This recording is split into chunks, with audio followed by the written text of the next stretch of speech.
Os cumprimentos com a paz do Senhor. Carta de São Paulo aos Romanos, seu capítulo de número 12. Aos Romanos, capítulo 12.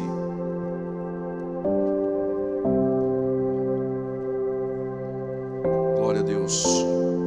Você que trouxe sua Bíblia, Romanos, capítulo de número 12. Nós vamos ler a partir do versículo de número 1. Quero agradecer a Deus pela sua bondade, permitir que eu pudesse contribuir neste congresso tão relevante da UMADSE. Deus abençoe a vida do pastor presidente, pastor Gilmar Miguel, pastor Carlinhos, pastor Adriano, aos demais amigos e pastores e obreiros que sempre nos recebem tão bem, ao Tael e ao Lucas. Deus os abençoe pela confiança. É sempre um prazer retornar aqui nessa igreja e sentir essa atmosfera espiritual. Carta de Paulo aos Romanos, capítulo de número 12, diz assim o texto: Rogo-vos, pois, irmãos, pelas misericórdias de Deus, que vos apresenteis o vosso corpo em sacrifício vivo, santo e agradável. Diga bem forte: vivo, santo e agradável a Deus. Diga mais forte: vivo, santo e agradável a Deus, que é o vosso culto racional. E não vos conformeis com este mundo, todavia transformai-vos pela renovação do vosso entendimento, para que experimenteis qual seja a boa e agradável e perfeita vontade de Deus. Se você veio aqui essa noite e quer participar da vontade boa, agradável e perfeita de Deus, deixe Ele te transformar. Tome seu respectivo assento em nome de Jesus.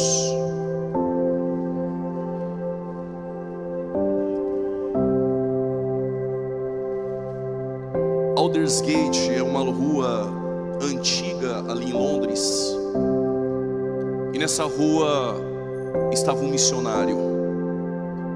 Esse missionário, ele estava um tanto que desanimado, e nessa rua de Londres ele sentou para ouvir uma mensagem. No diário deste missionário, um dia ele foi evangelizar a América, e ele falou no seu coração: estou ganhando os índios a Deus, mas quem ganhará a minha alma? Este missionário estava levando o evangelho a uma tribo indígena, e esse missionário escreve no seu diário: estou indo para a conversão de índios, mas quem irá me fazer converter? E nessa rua de Londres, esse missionário está sentado, e de repente alguém começa a ministrar o prefácio de Romanos, escrito por Martinho Lutero. E John Wesley, ele diz que naquele dia ele sentiu algo que ele nunca havia sentido. Sensível ao toque da graça, ele sentiu os seus pecados sendo perdoados. Lendo somente o prefácio, ouvindo o prefácio de Lutero aos Romanos.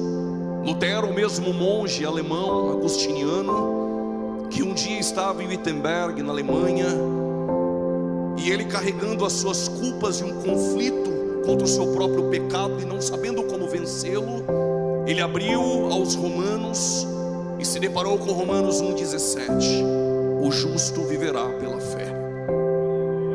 As ruas da Inglaterra, com John Wesley, recebeu um avivamento que varreu toda a Inglaterra. Através de Lutero, somos milhares e milhares e milhares que fomos impactados pela mensagem de Paulo aos Romanos, que o justo viverá pela fé. Mas foi Abacuque, dentro de um dilema, em uma visão dos caldeus invadindo Jerusalém, que ele percebeu que ainda que a figueira não floresça e não haja frutos da vide, e o produto da oliveira minta e não haja mantimento no campo, e nem vaca nos currais, todavia quem vive pela fé aprende a adorar mesmo sem ver a vitória. A carta do apóstolo Paulo aos Romanos, que impactou vidas, que esta mesma carta de Paulo aos Romanos essa noite venha nos encontrar sensíveis e quem sabe levantar jovens, homens e mulheres E através destes pregadores do Evangelho, através destes missionários, que podem incendiar essa geração. Quando Paulo escreve aos Romanos, Paulo está em Corinto. Corinto fora fundada na segunda viagem missionária de Paulo, quando mesmo saiu de Atenas e chegar em Corinto e ficara por 1 ano e 6 meses ensinando depois de fundar esta igreja. Em algum momento que Paulo está em Corinto, ele escreve uma carta à igreja em Roma.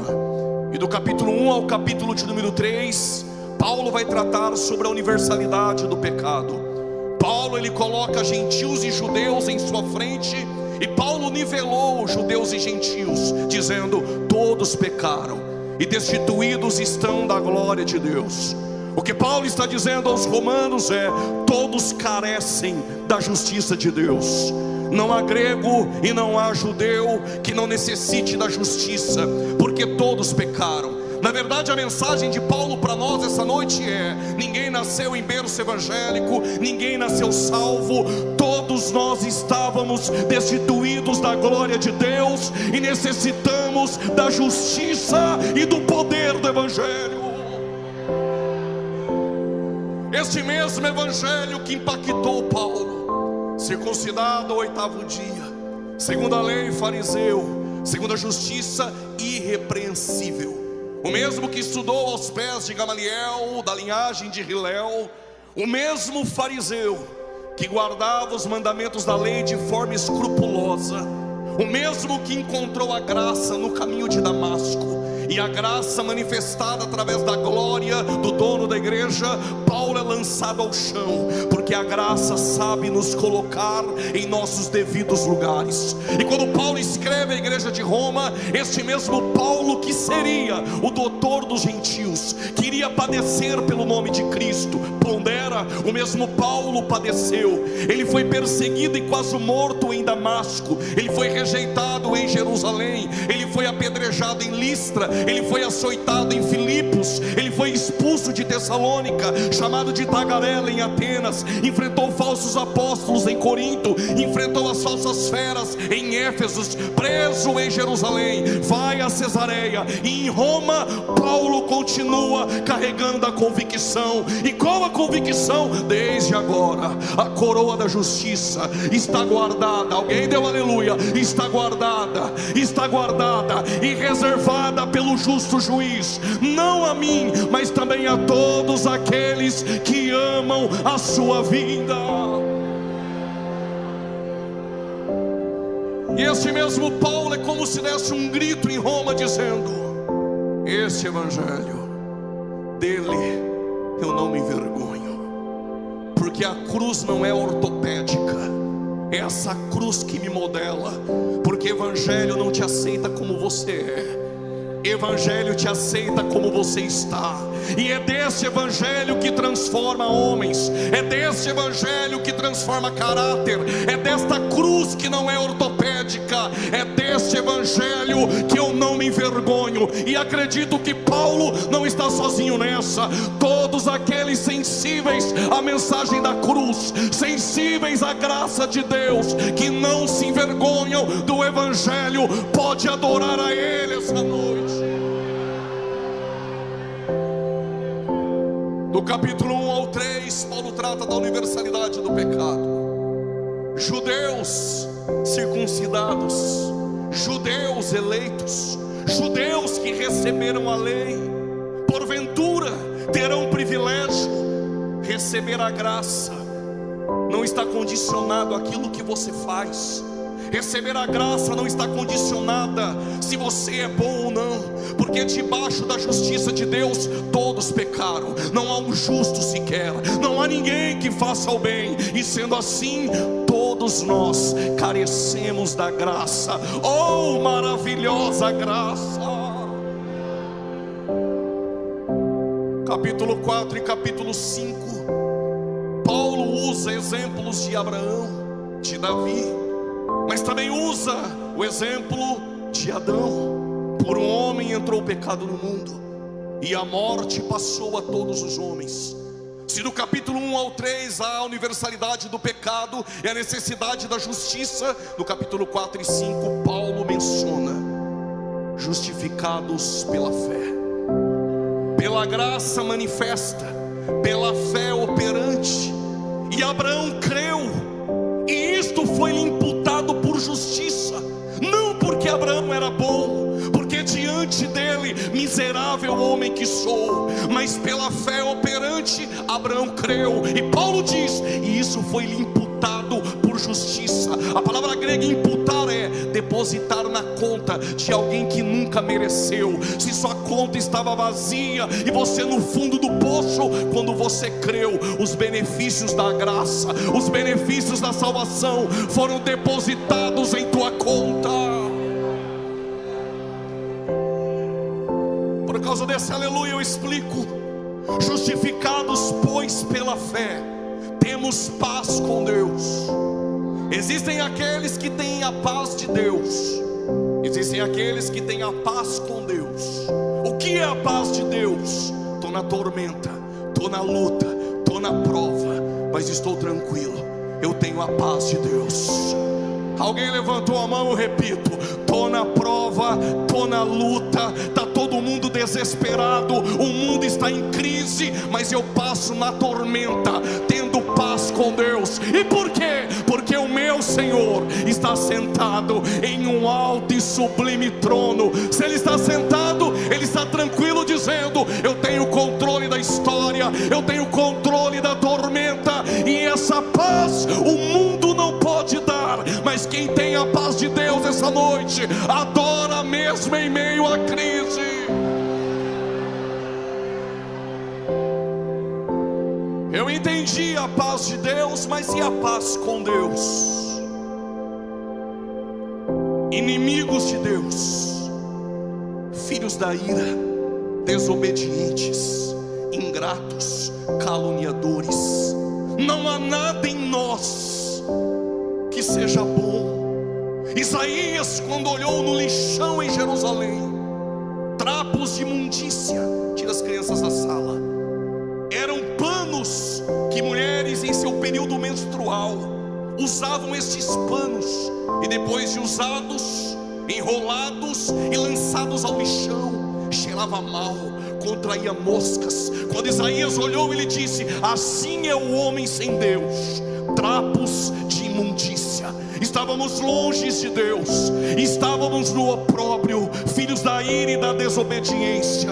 Mas teve alguém que no princípio ele era o Verbo, e o Verbo estava com Deus, e o Verbo era Deus, mas Ele se fez carne e habitou no meio de nós, e foi para o madeiro para nos reconciliar. Quem era inimigo de Deus, agora é sensível a Ele, é amigo dEle. Quem é amigo do mundo, diz João, é inimigo de Deus, mas graças a Cristo Jesus, nós somos reconciliados e temos paz com Deus essa noite. Se do capítulo 1 ao 3, a necessidade da justiça e a universalidade do pecado, do 4 ao 5, a justificação aplicada pela fé operante, pela graça preveniente que habilita o pecador a reconhecer o seu estado de miséria. Mas capítulos 6, 7 e 8, há um drama de Paulo. É uma guerra entre a carne e o espírito. É aquele que vive uma vida de santificação, mas ainda carrega lutas. E por quê?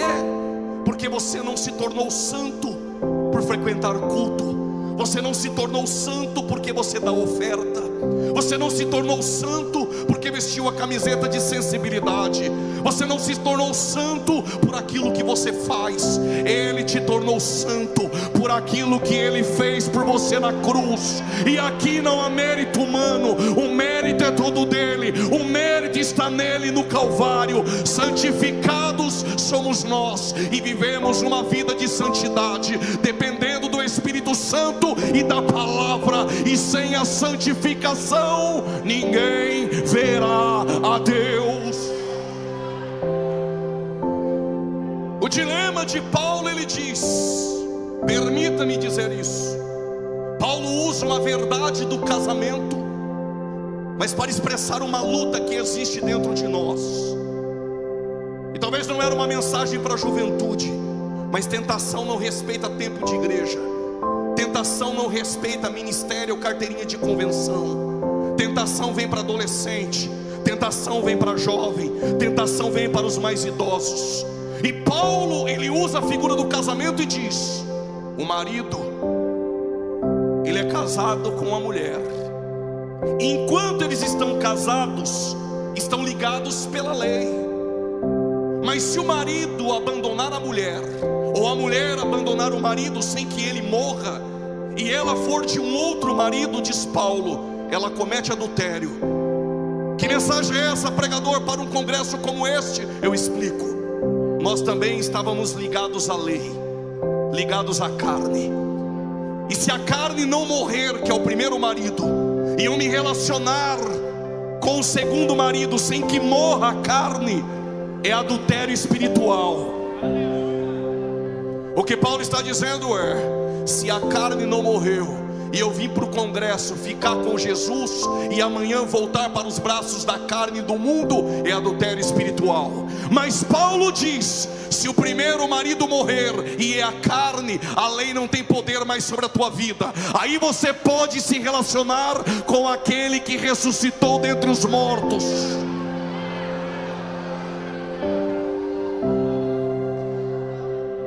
Aí Paulo entra em um dilema: o que eu quero fazer, eu não faço. Mas o que eu não quero fazer, quando eu percebo, estou fazendo. Miserável homem que sou, quem me livrará do corpo desta morte? Paulo está olhando para Roma, para um assassino e para aquele a quem ele matou, amarrado. E a culpa, e Roma colocava o assassino juntamente com o corpo daquele que morreu, que foi assassinado. Amarrados, colocavam presos, até que o assassino entrasse em decomposição e morresse. Quando Paulo olha isso, ele diz: aquele corpo, aquele cadáver é a carne que está em mim. Quem me livrará? Quem me livrará? Quem me livrará? Quem te livrará do desejo do vício? Quem te livrará do desejo da pornografia? Quem te livrará do desejo da carne e dos apetites carnais? Mas se você veio aqui essa noite, você pode ouvir o grito de Paulo e glorificar: mas graças a Deus por Cristo Jesus, que nos dá a vitória.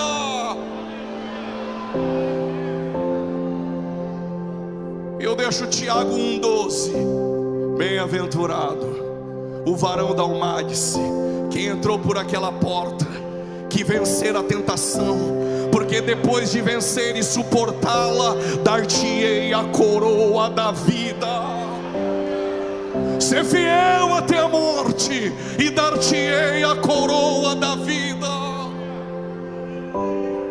Só que Paulo agora entra no capítulo 9, 10 e 11 aos Romanos. Capítulo 9, o passado de Israel. Romanos 10, o presente de Israel. E Romanos 11, o futuro de Israel. O passado de Israel, a eleição. O presente de Israel, a rejeição dos judeus para com seu rei, que é Cristo. O futuro de Israel, uma restauração. Aguarde Israel, aguarde Israel. Prepare-te, ó Israel, porque um dia o seu Salvador virá da eternidade. Mas agora Paulo chega no capítulo 12, e agora a justiça é aplicada. Aqueles que foram justificados, santificados, agora eles carregam um dever prático. E qual é este dever? Paulo diz: rogo-vos, pois, irmãos. A expressão que Paulo usa, rogo-vos, é um apelo, de forma peremptória, de forma decisiva, de forma premente, com urgência. Paulo está gritando aos romanos: rogo-vos, pois, irmãos, pela misericórdia de Deus. Ele está levando eu e você para a misericórdia de Deus. Ainda que Paulo escreva em grego, a palavra misericórdia em hebraico tem três expressões que a definem. Reset, Rahamim e Raham. Raham, misericórdia, em Isaías 54:7 é útero. O que útero tem a ver com misericórdia? Para os judeus, para os rabinos, a misericórdia é o sentimento mais profundo que o homem pode ter. No entanto, Isaías faz um paralelo em hebraico, usando misericórdia como útero.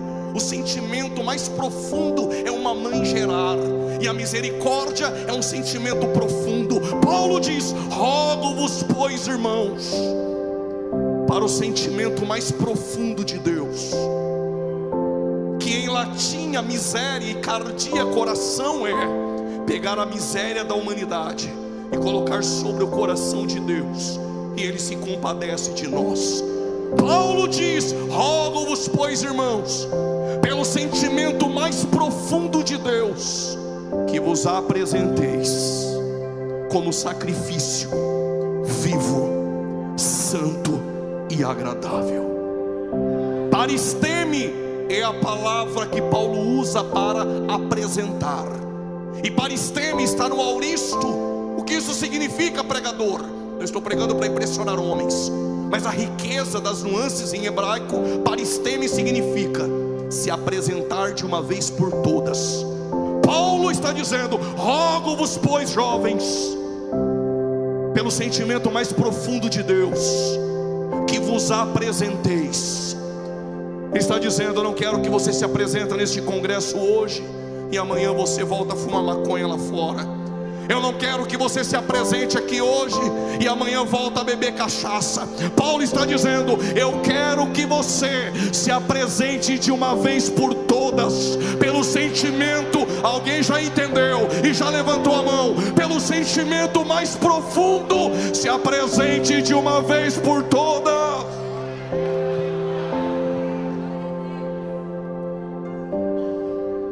Aleluia, tu vai dar agora. Paulo diz: vos apresenteis de uma vez por todas, como sacrifício. A expressão sacrifício que Paulo usa é a ideia de uma vítima no altar. Vítima no altar é como uma ovelha, é como um cordeiro no altar. Este cordeiro, essa vítima, não pede mais para voltar. Chegou até aqui, jovem, não dá mais para voltar.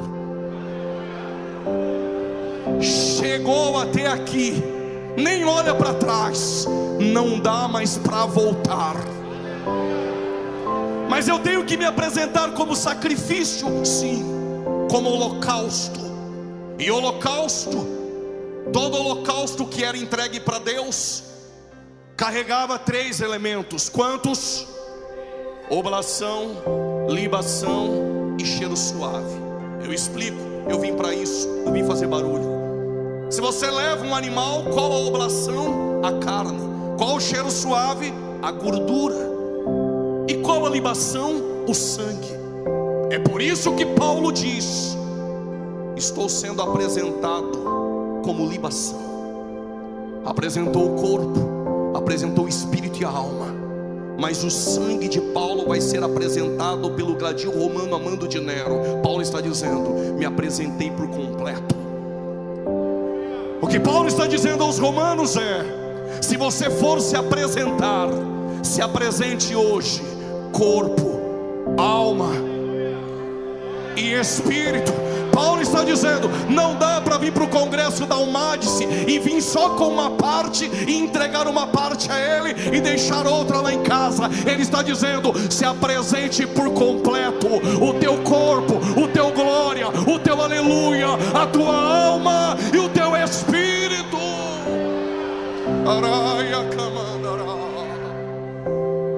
Rogo-vos, pois, irmãos, que vos apresenteis como sacrifício vivo. Quando eu li isso, eu fiquei perplexo. Eu vou ter que me apresentar como sacrifício vivo? Sim, pelo sentimento mais profundo de Deus. Se apresente de uma vez por todas. Mas como sacrifício vivo, na Bíblia só tem 2 sacrifícios vivos. O primeiro é Isaac. Abraão pegou o menino, amarrou o menino, colocou sobre o Moriá.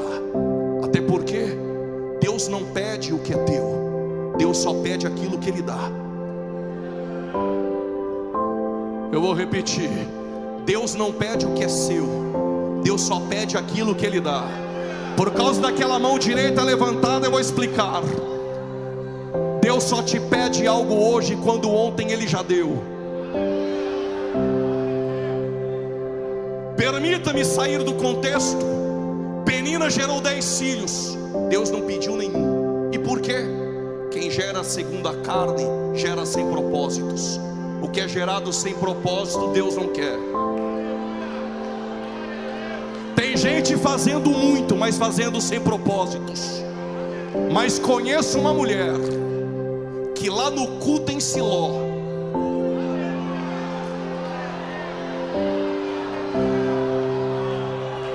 tem gente que já entendeu. Aqui tu não entrou para ganhar, aqui tu entrou para deixar.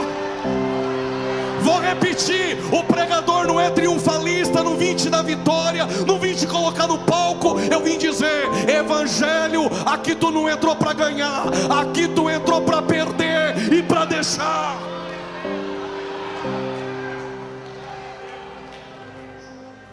É porque Ana, todo culto ficava igual essa irmã do teu lado: eu quero, Deus não deu. Eu quero, Deus não deu. Outro culto em Siló, Deus não deu. O outro culto em Siló, eu quero, Deus não deu. Até que chegou o dia que ela entendeu que é o reino. Ela falou: tudo bem, já entendi, se o Senhor me der, eu devolvo.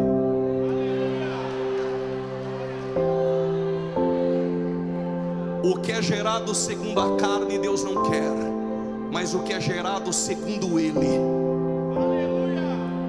Me dá o Samuel. Porque Deus não pediu Ismael? Porque o Ismael foi você que, quando desceu lá no Egito, trouxe com Agar. Eu não quero, é gerado sem propósitos. Então no congresso da Almates eu já entendi: Deus quer meu coração? Não, Deus quer o seu tesouro. Porque aonde está o seu tesouro, está o seu Isaac.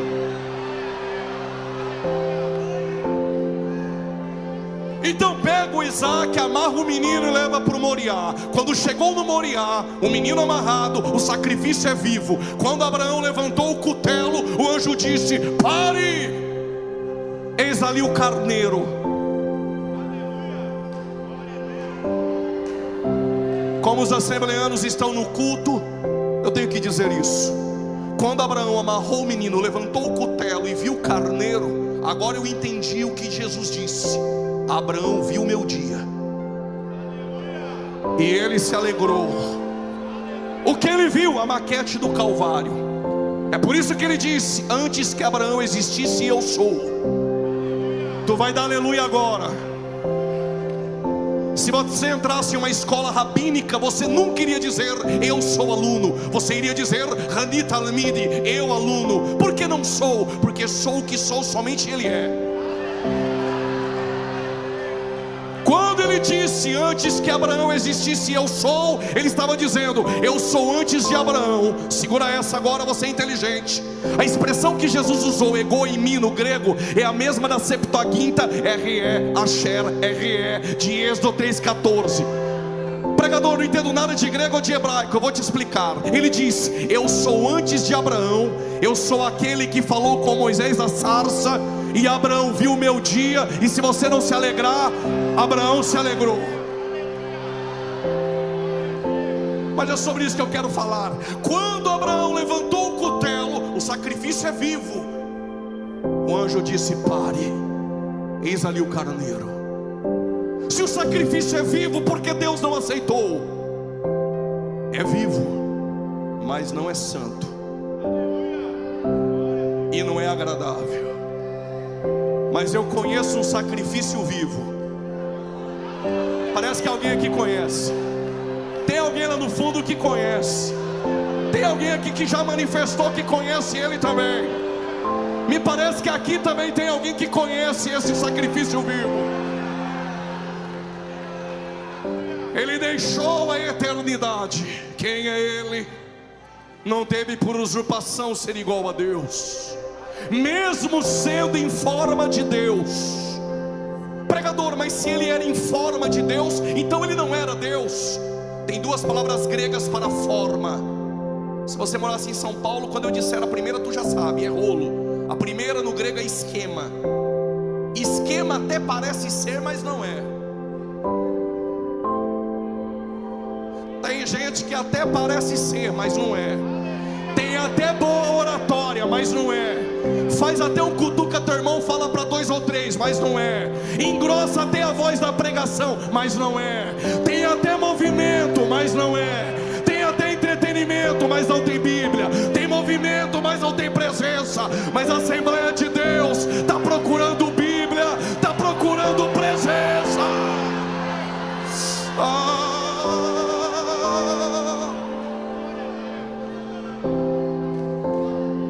A palavra grega esquema até parece ser um microfone, tem até um formato, mas não é.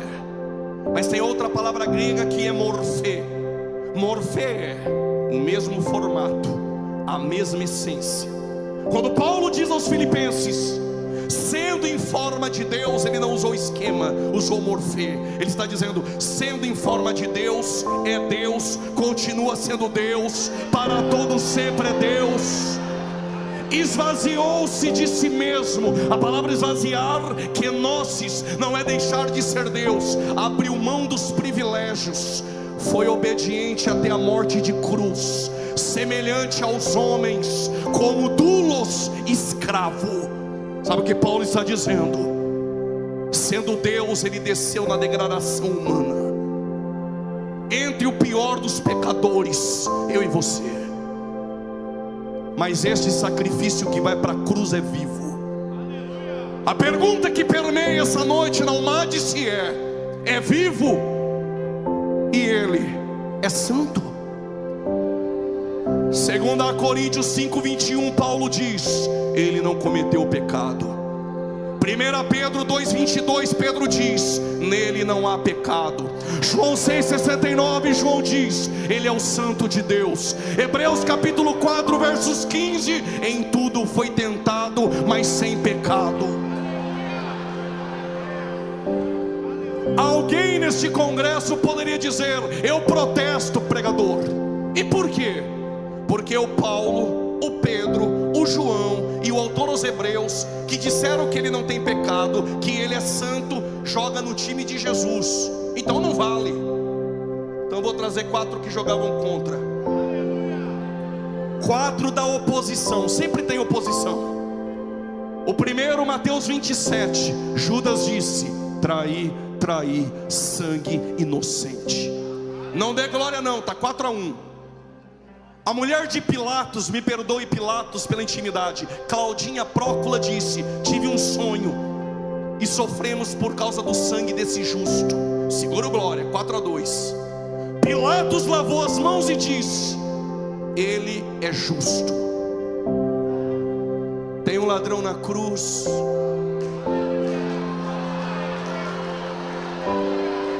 Este mal nenhum fez.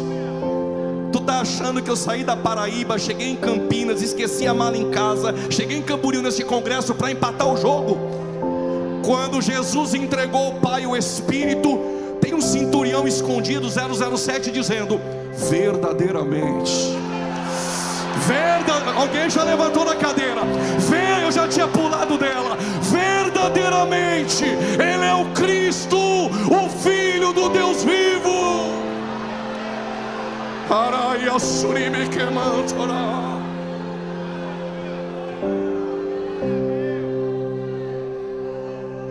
Quem é Ele?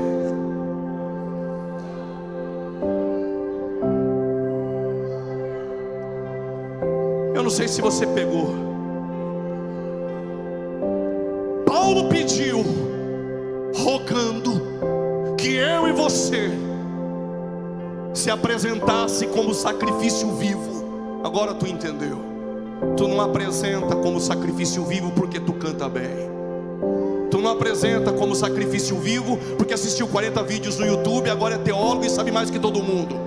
Tu não se apresenta como sacrifício vivo porque tem 3, 4 agendas, agora quer mandar no seu professor de escola bíblica dominical. Tu não se apresenta porque você é bom. Tu não se apresenta porque você prega bem. Você só se apresenta hoje porque alguém perfeito se apresentou em nosso lugar. sentindo uma graça essa noite. Aí Paulo diz: este é o culto racional. Ó, culto racional, lógicos, é um culto lógico. Mas o culto racional, Paulo não está dizendo que é só um culto com entendimento, é um culto completo.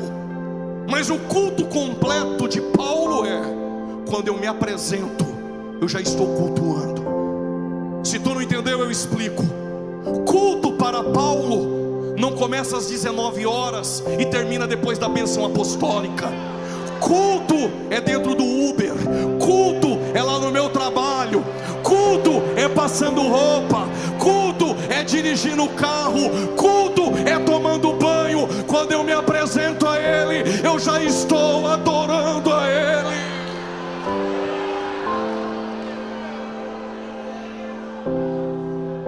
Pregador, eu não entendi. Eu pensei que culto era ensaiar no meio da semana para cantar para homens bater palma no domingo. Tu está enganado, querida.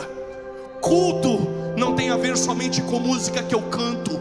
Culto não tem a ver somente com o hino da harpa que eu decoro. Culto não tem a ver só com cutuca teu irmão e fala para 2 ou 3 ou bate na mão de 10. O culto também é dentro de você. O culto tem a ver com o modo de vida e com o teu testemunho.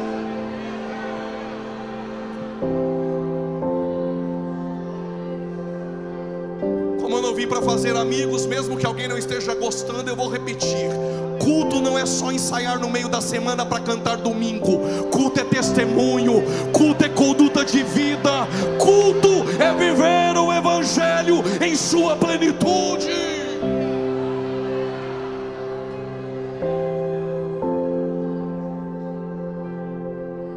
Pregador, então o culto racional tem a ver com meu comportamento, com minha conduta, com a minha maneira de viver. Aí Paulo continua: não vos conformeis.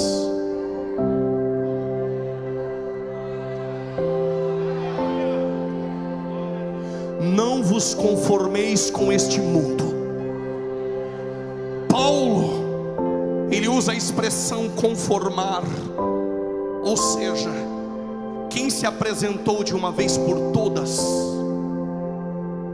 Não deixe o mundo te modelar segundo o seu padrão. Tem padrão do mundo, mas tem o padrão de Deus. E padrão de Deus, Ele não negocia.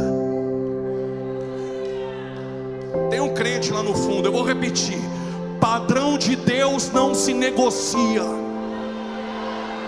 Aumentou o número de crentes, eu vou repetir: padrão de Deus não se negocia.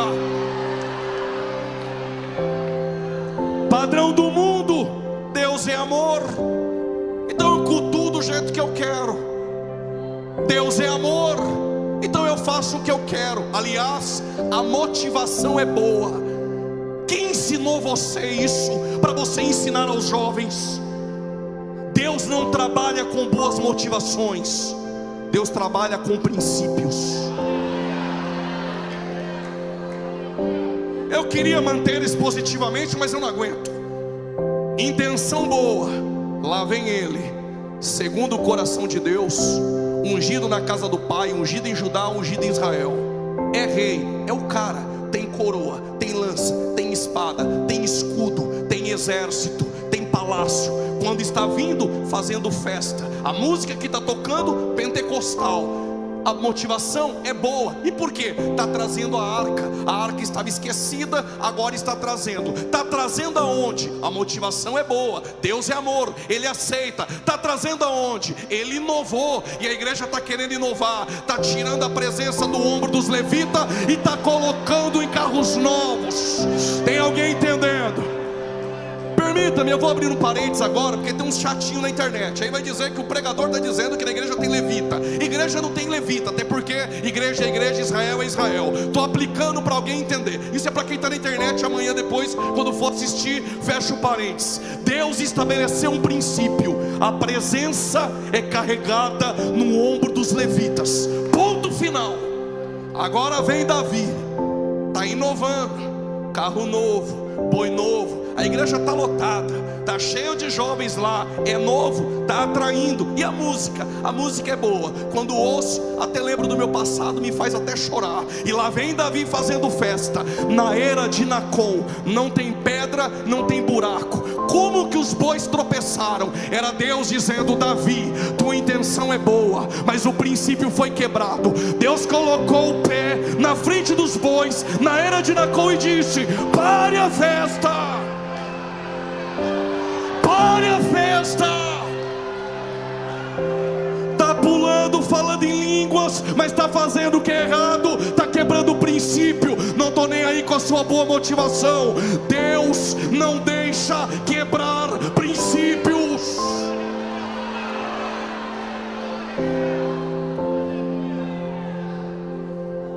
Mas aí tem sempre alguém na internet, é tipo usar. Agora o usar vai colocar na internet. Gente, pare com isso. Deus é amor. Esses crentes pentecostal é quadrado, redondo. É esse mundo que facilita. Houve uma ruptura em usar, e Deus disse: volta, Davi, e traga da maneira que eu quero. Não vos conformeis com este mundo. Não deixe o mundo te padronizar. A ênfase e a máxima essa noite é: eu não permito que o mundo me padronize. Por quê? Porque eu fui transformado. Alguém sensível já entendeu e levantou a mão direita? Eu vou repetir nesse púlpito: o mundo não vai me padronizar, porque eu fui transformado.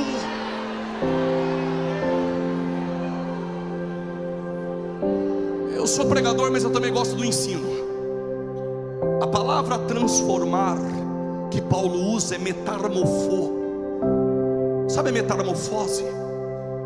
A palavra metamorfô é a mesma no Monte da Transfiguração em Marcos 9, Lucas 9 e Mateus 17. Quando Jesus foi transfigurado, a expressão é metamorfô. Nós não nos padronizamos no formato do mundo. Por quê? Porque nós somos transformados de dentro para fora. De dentro para fora. De dentro para fora. De dentro, só quem foi transformado. De dentro para fora.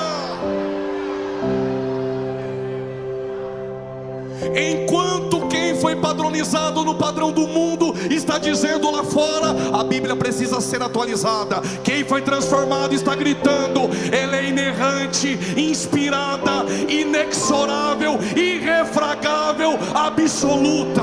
Enquanto quem não foi transformado e foi padronizado no padrão do mundo está dizendo lá fora: Deus agora é mãe. Mas quem foi transformado está dizendo: a minha Bíblia diz que Deus é Pai, Abba Pai, Ele é Pai. Enquanto o mundo lá fora está gritando, padronizado, dizendo: menino pode colocar calça apertada, falar como menina e pode namorar menino. Quem foi transformado está dizendo: Deus fez macho e fêmea, macho e fêmea. Araia cama. Só quem foi transformado pode adorar a Ele.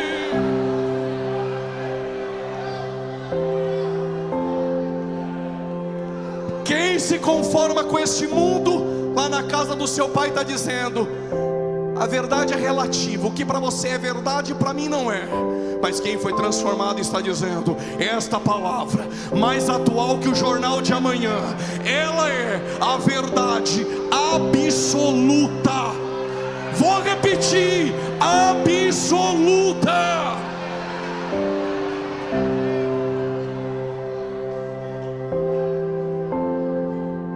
Enquanto lá na universidade As pautas comunistas impregnam a cabeça dos jovens, e quem foi padronizado pelo padrão do mundo está aceitando, mas quem foi transformado está levantando uma bandeira hoje dizendo: eu não me envergonho, eu não me envergonho, eu não me envergonho do Evangelho, que para muitos é loucura, mas para o Madis é poder de Deus. Para quem é sensível é poder de Deus, é poder de Deus, é poder para a salvação.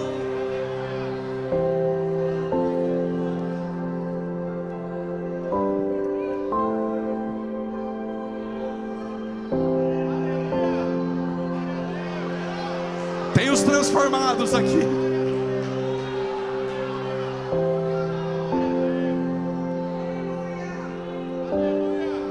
Na igreja não é um mundo que dita as regras. Na igreja, aquela que é suficiente, absoluta, é que dita a palavra de Deus. Passa céus, passa terra, mas a palavra permanece.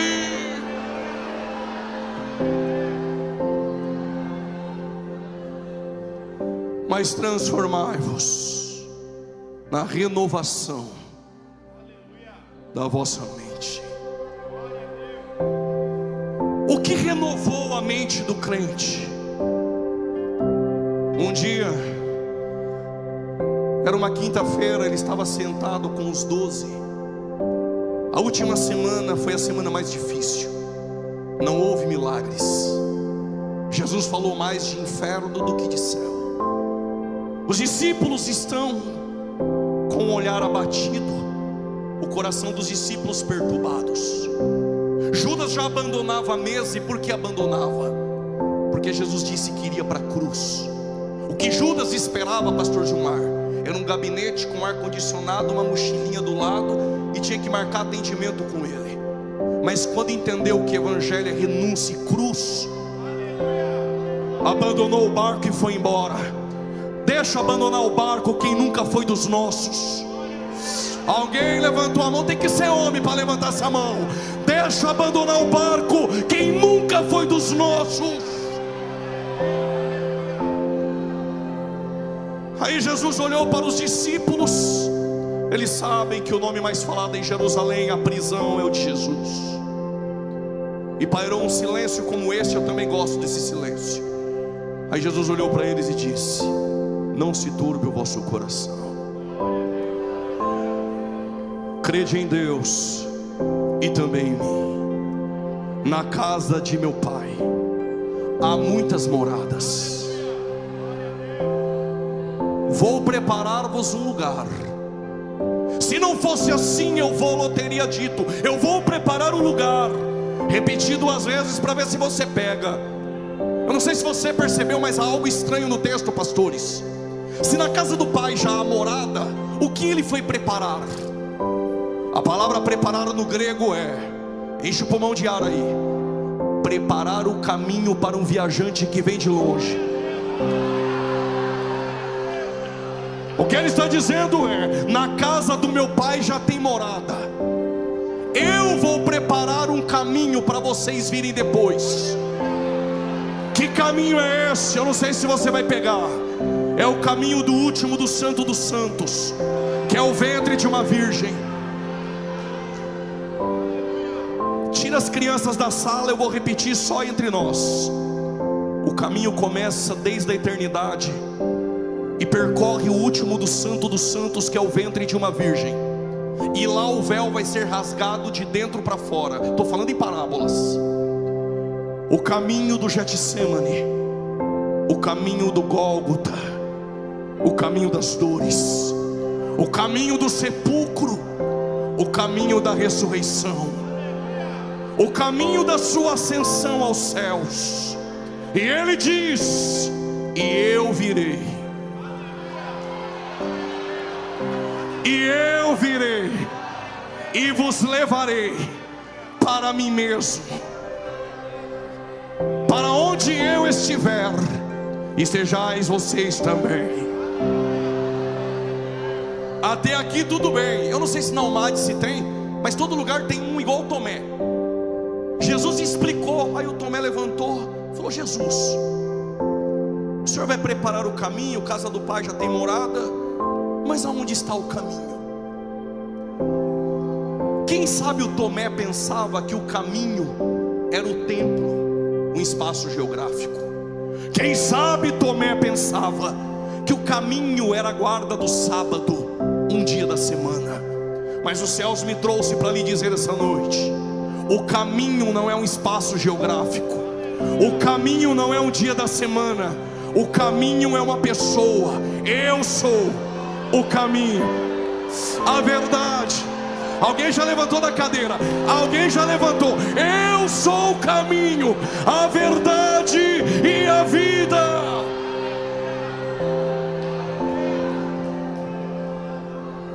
Se não bastasse o Tomé, parece aula de teologia. Vou parafrasear. Filipe levantou a mão. Então nos apresenta o Pai. Aí Jesus falou: Filipe, quem vê a mim vê o Pai.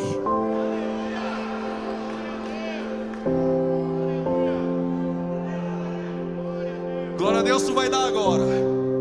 Ele está dizendo: Filipe, quem vê a mim vê o Pai. Ou seja, eu, o Pai e o Espírito Santo somos um. Mas eu vou subir a súbito aos céus e vou deixar alguém para que vocês sejam um, assim como nós somos um. Eu irei, mas não te deixarei órfão, jovem. Está com crise de identidade, aquele quarto que te escraviza à noite. Eu não te deixei órfão. Estou indo para o meu Pai, mas vou deixar o outro Consolador. A palavra outro pode ser no grego heteros ou allos. Ou seja, Gálatas 1:8. Se alguém subir no púlpito da tua igreja falando bonito, mesmo que tenha seguidores, marketing, compartilhamento, mesmo que tenha inscritos no canal, mesmo que seja boa pinta, mesmo que seja aquele que alegra a plateia, se ele trouxer um outro evangelho, seja anátema. A palavra outro que Paulo usa é héteros, é outro de outra espécie. Mas quando se usa a expressão allos, é o mesmo, da mesma essência, da mesma espécie. Quando Jesus disse: estou subindo ao Pai, estou deixando o outro, mas é da mesma essência. E este Consolador, aqueles que se padronizaram com este mundo, disse Jesus, não pode receber. Por quê? Porque o mundo lá fora é mentira, mas este é o Espírito da verdade. E quando eu subir ao Pai, eu deixarei o outro Consolador, e ele te tornará sensível, para você lembrar de tudo quanto ele disse, e ele vai te ensinar todas as coisas. E é esse Espírito que trouxe em nós a renovação da nossa mente. E quando nós recebemos este Espírito, olhem para cá, abaixa o fundo por gentileza, toda atenção é pouca. Façamos o homem a nossa imagem, segura, conforme a nossa semelhança. É um padrão, é um formato, na semelhança de Deus, o padrão moral de Deus. Este é o homem. Mas como é jovens, eu vou facilitar. A minha avó e a tua bisavó, com certeza lá na sua casa ou na casa dela você já viu isso. Passa de mãe para filha. Você vai usar também. Tem uma forma de assar bolo, antiga que só. Um dia essa forma caiu no chão, pode ter certeza, e é torta, mas não joga fora. E todo bolo que assa nela sai torto. A primeira forma que Deus fez no homem foi uma forma perfeita. Mas quando Adão caiu, ele deixou uma dívida na mesa de Deus impagável, e a primeira forma entortou. Toda todas as outras formas que estão em Adão vão sair tortas. Todos os bolos saem tortos, mas vem na cruz um segundo Adão.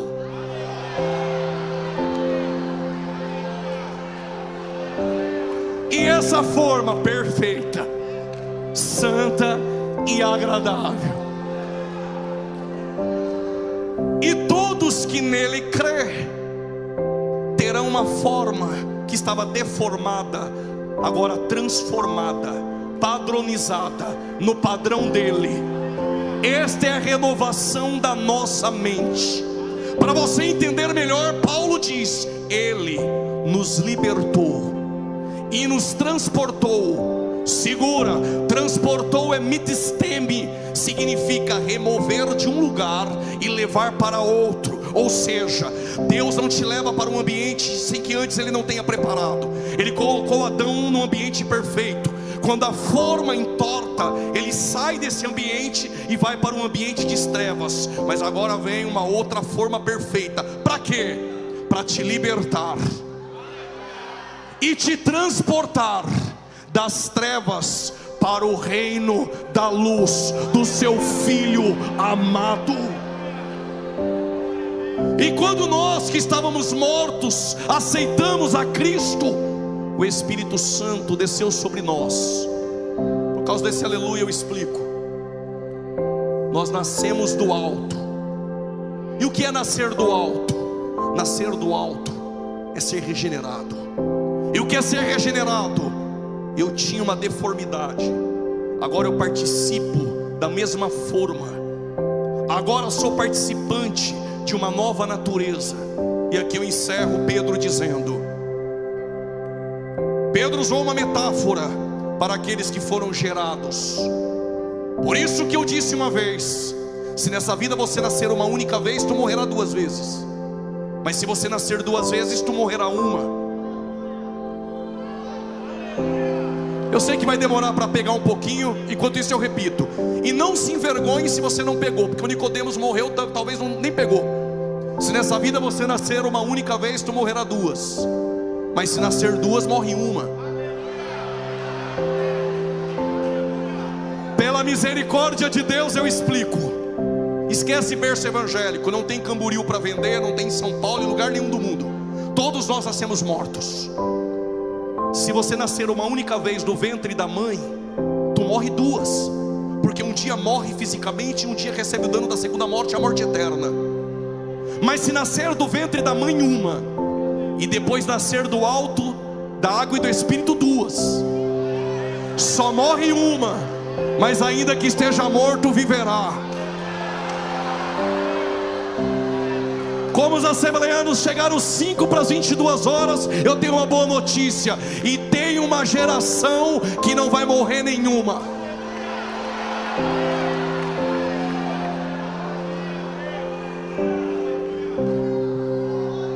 Vocês me aguentam mais 3 minutos, eu encerro. Aí Pedro diz, vou parafrasear o que Pedro parafraseou. Não sei se você entendeu, talvez nem eu. Pedro diz: se pegar uma porquinha, levar para dentro do seu condomínio, aqui em Bombinhas, dar um banho nela, talquinho, lacinho e colocar nominho nela e deixar dentro do seu quarto, o dia que a porquinha escapar, Pedro diz: volta para a lama. Aí Pedro diz: se pegar um cachorrinho maltês, dar um banhinho no pet, lacinho, nominho, levar para passear, fazer xixi lá fora, enfim, no dia que ele comer algo e passar mal, sabe o que Pedro disse? Ele vomita e come do vômito. Não diga credo, porque credo significa eu creio. Sabe o que Pedro está dizendo? E aqui eu encerro. Quem é sensível e tem a sensibilidade vai pegar aqueles que se apresentaram de uma vez por todas, aqueles que foram transformados, renovados no entendimento, não volta mais para a lama e não come mais aquilo que vomitou. Só quem foi transformado, vou repetir, só quem foi transformado